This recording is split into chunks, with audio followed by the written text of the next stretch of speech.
ಕುಂಭರಾಶಿಯವರ love life ಹೇಗಿದೆ ನಲ್ಲಿ ಅಂತ ನಾನು ಇವತ್ತು ಪ್ರಿಡಿಕ್ಟ್ ಮಾಡ್ತಾ ಇದ್ದೀನಿ. ಅಸ್ಟ್ರೋ ಟ್ಯಾರೋ ಮುಖಾಂತರ ಮಾಹಿತಿನ ಕೊಡ್ತಾ ಇರೋದು. ನಿಮಗೆ ರೆಸೊನೇಟ್ ಆದರೆ ತೊಗೊಳ್ಳಿ, ಇಲ್ಲಾಂದರೆ ಬಿಟ್ಬಿಡಿ. ಮೆಸೇಜ್ ಅಂತ ಕೊಡೋದಾದರೆ, ನೀವು ಪ್ರೊಸೆಸಿಂಗ್ ಲೆವೆಲಲ್ಲಿ ಇದ್ದೀರಾ, ತುಂಬ ವಿಷಯಗಳು ನಿಮ್ಮ ಲೈಫಲ್ಲಿ ನಡೀತಾ ಇದೆ. ಸೊ ನೀವು ನೈಸ್ ಪರ್ಸನ್ ಅಂತ ಹೇಳ್ತೀನಿ, ಆದರೆ ಪ್ರೊಟೆಕ್ಟಿವ್ ಪರ್ಸನ್ ಅಂತರೂ ನೀವು ಆಗಿಲ್ಲ ಅಂತ ನಂಗೆ ಅನಿಸುತ್ತೆ.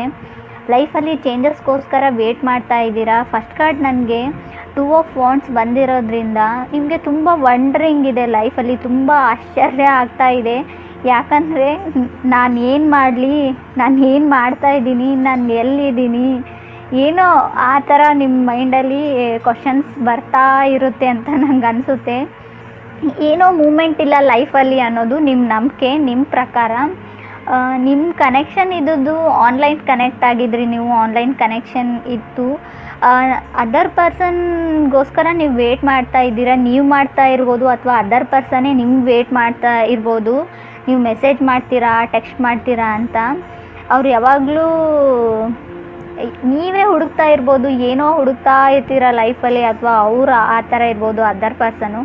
ಸೆಕೆಂಡ್ ಕಾರ್ಡ್ ನನಗೆ ಕಿಂಗ್ ಆಫ್ ಪೆಂಟಿಕಲ್ಸ್ ಬಂದಿರೋದ್ರಿಂದ ಆ ವ್ಯಕ್ತಿ ನಿಮ್ಮ ಬಿಹ್ಯಾಂಡೇ ಇದ್ದಾರೆ, ನಿಮ್ಮ ಸುತ್ತಮುತ್ತಲೇ ಇದ್ದಾರೆ. ಆ ವ್ಯಕ್ತಿ ನೀವು ಹುಡುಕ್ತಾ ಇರೋ ವ್ಯಕ್ತಿ ಅಂತ ನಂಗೆ ಅನಿಸುತ್ತೆ. ನೀವು ಸುತ್ತಮುತ್ತಲೂ ಒಂದು ಸರ್ತಿ ನೋಡಬೇಕು ಅಂತ ನಂಗೆ ಅನಿಸುತ್ತೆ. ಅವ್ರು ರೆಡಿಯಾಗಿದ್ದಾರೆ, ಅಥವಾ ನೀವು ರೆಡಿಯಾಗಿದ್ದೀರಾ ಕಮಿಟ್ ಆಗೋಕ್ಕೆ ಕೆಲವರಿಗೆ ಅಂತ ನಂಗೆ ಅನಿಸುತ್ತೆ. ಲಾಂಗ್ ಲಾಸ್ಟಿಂಗ್ ಲವ್ ಆಗಿತ್ತು ಅಂತ ನಂಗೆ ಅನಿಸುತ್ತೆ. ಹಳೆ ರಿಲೇಷನ್ಶಿಪ್ಪಲ್ಲಿ ಇರೋರಾಗಿದ್ದರೆ, ಇನ್ನೂ ಕೆಲವರು ಅದೇ ಕನೆಕ್ಷನ್ ಜೊತೆ ಇದ್ದೀರಾ. ಸೊ ತುಂಬ ಒಳ್ಳೆ ರಿಲೇಷನ್ಶಿಪ್ ಅಂತ ನಾನು ಹೇಳ್ತೀನಿ. ಥರ್ಡ್ ಕಾರ್ಡ್ ನನಗೆ 3 ಆಫ್ ಕಪ್ಸ್ ಬಂದಿದೆ. ಸೊ ನಿಮಗೆ ರಿಲೇಷನ್ಶಿಪ್ಪಲ್ಲಿ ಇರೋರಾದರೆ ಕೆಲವರಿಗೆ ನಾನು ಹೇಳ್ತೀನಿ, ಎಂಗೇಜಡ್ ಆಗೋಕ್ಕೆ ನಿಮಗೆ ಇಷ್ಟ ಇಲ್ಲ, ಒಂದು ನೆಕ್ಸ್ಟ್ ಲೆವೆಲ್ಗೆ ತೊಗೊಂಡು ಹೋಗೋಕ್ಕೆ ನಿಮ್ಗೆ ಇಷ್ಟ ಇಲ್ಲ ಅಂತ ನಂಗೆ ಅನಿಸುತ್ತೆ ಮೀನ ರಾಶಿಯವರಿಗೆ. ಇನ್ನು ನಾನು ಹೇಳೋದಾದರೆ ಫೋರ್ತ್ ಕಾರ್ಡ್ ನನಗೆ ಎಂಪೈರ್ ಬಂದಿರೋದೆ.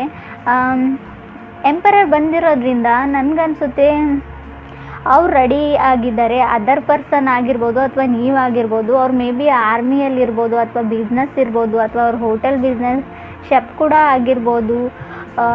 ತುಂಬ ಮೆಚ್ಯೂರಾಗಿ ಥಿಂಕ್ ಮಾಡೋಂಥ ವ್ಯಕ್ತಿ ಇದ್ದಾರೆ. ಮೇ ಬಿ ನೀವು ಥಿಂಕ್ ಮಾಡ್ತೀರಾ, ಅಥವಾ ಅದರ್ ಪರ್ಸನ್ ಆ ಥರ ಇರ್ಬೋದು. ಫಿಫ್ತ್ ಕಾರ್ಡ್ ನನಗೆ 8 ಆಫ್ ಸ್ಮಾರ್ಟ್ಸ್ ಬಂದಿರೋದ್ರಿಂದ ಮೇ ಬಿ ನೀವು ಫ್ರೀ ಆಗಿದ್ದೀರಾ ಎಲ್ಲ ಕಮಿಟ್ಮೆಂಟ್ನು ಬಿಟ್ಬಿಟ್ಟು ಅಂತ ನಂಗೆ ಅನಿಸುತ್ತೆ. ಅಥವಾ ಅವ್ರು ಫ್ರೀ ಆಗಿದ್ದಾರೆ, ಅಥವಾ ಕೇತುನ ಪ್ರಭಾವ ಇರೋದ್ರಿಂದ ನಿಮಗೆ ಗೊತ್ತಿಲ್ಲ ನೀವು ಅವ್ರನ್ನ ಲೈಕ್ ಮಾಡ್ತೀರಾ ಅಥವಾ ಇಲ್ಲ, ಅಥವಾ ಅವ್ರು ನಿಮ್ಮನ್ನ ಲೈಕ್ ಮಾಡ್ತಾರೆ ಅಥವಾ ಇಲ್ಲ ಅನ್ನೋ ಕನ್ಫ್ಯೂಸ್ಡ್ ಲೆವೆಲಲ್ಲಿ ಇದ್ದೀರಾ.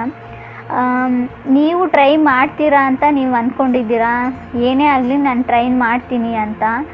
ಮತ್ತು 6 ಕಾರ್ಡ್ ನನಗೆ ಸ್ಟ್ರೆಂತ್ ಕಾರ್ಡ್ ಬಂದಿರೋದ್ರಿಂದ ಮೇ ಬಿ ಅವರು ಸಿಂಹ ರಾಶಿಯವ್ರು ಆಗಿರ್ಬೋದು ಅಂತ ನನಗೆ ಅನಿಸುತ್ತೆ.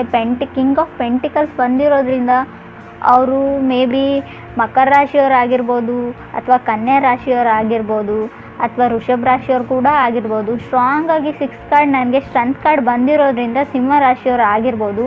ಹೊಸ ಲವ್ ಅನ್ನೋದಾದರೆ ಲೈಫಲ್ಲಿ 2019ನಲ್ಲಿ ಹೊಸ ವ್ಯಕ್ತಿ ಎಂಟ್ರಿ ಆಗುತ್ತೆ ಅನ್ನೋದಾದರೆ ಅವ್ರು ಖಂಡಿತ ಸಿಂಹ ರಾಶಿಯವ್ರು ಆಗಿರ್ತಾರೆ, ಇಲ್ಲಾಂದರೆ ಮಕರ ಅಥವಾ ವೃಷಭ ಅಥವಾ ಕನ್ಯಾ ರಾಶಿಯವ್ರು ಆಗಿರ್ತಾರೆ ಅಂತ ನನಗನ್ಸುತ್ತೆ.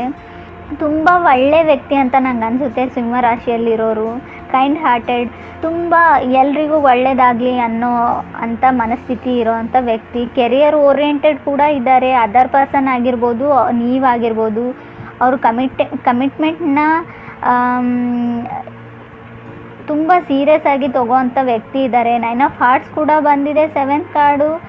ನಿಮಗೆ ಇವಾಗ ಸೆಲ್ಫ್ ಲವ್ ಅನ್ನೋದು ತುಂಬ ಜಾಸ್ತಿ ಆಗಿದೆ. ನಿಮ್ಮ ಬಗ್ಗೆನೇ ನೀವು ಇವಾಗ ತುಂಬ ಜಾಸ್ತಿ ಕೇರ್ನ ತೊಗೊಳ್ತಿದ್ದೀರಾ ಅಂತ ನಂಗೆ ಅನಿಸುತ್ತೆ. ಮಿರರ್ ಮುಂದೆ ನಿಂತ್ಕೊಂಡ್ಬಿಟ್ಟು ನಾನು ಹೇಗೆ ಕಾಣ್ತೀನಿ, ನಾನು ದಪ್ಪ ಆಗಿದ್ದೀನಾ, ವೇಟ್ ಗೇನ್ ಆಗಿದ್ದೀರಾ, ವೇಟ್ ಲಾಸ್ ಆಗಿದೆ, ಆ ಥರ ಯೋಚನೆ ಮಾಡ್ತಾ ಇದ್ದೀರಾ ಅಂತ ನಾನು ಅನ್ಕೋತೀನಿ.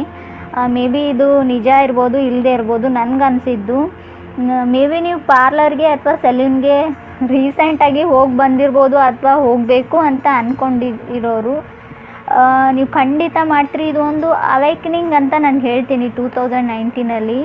ಸೊ ಹೊಸ ವ್ಯಕ್ತಿ ಬರೋರಾದರೆ ನಿಮ್ಮ ಲೈಫ್ನ ತುಂಬ ಚೇಂಜ್ ಮಾಡ್ತಾರೆ. ಸೊ ಇವಾಗಲೇ ನೀವು ಚೇಂಜ್ ಆಗಿದ್ದೀರಾ, ನಿಮ್ಮ ಬಗ್ಗೆ ಸೆಲ್ಫ್ ಲವ್ ಬಂದಿದೆ, ಹ್ಯಾಪಿ ಬರ್ಡ್ ಥರ ಇದ್ದೀರಾ. ಪ್ರತಿದಿನ ನೀವು ನ್ಯೂ ಡೇ ಅಂತ ಅನ್ಕೋತಿದ್ದೀರಾ.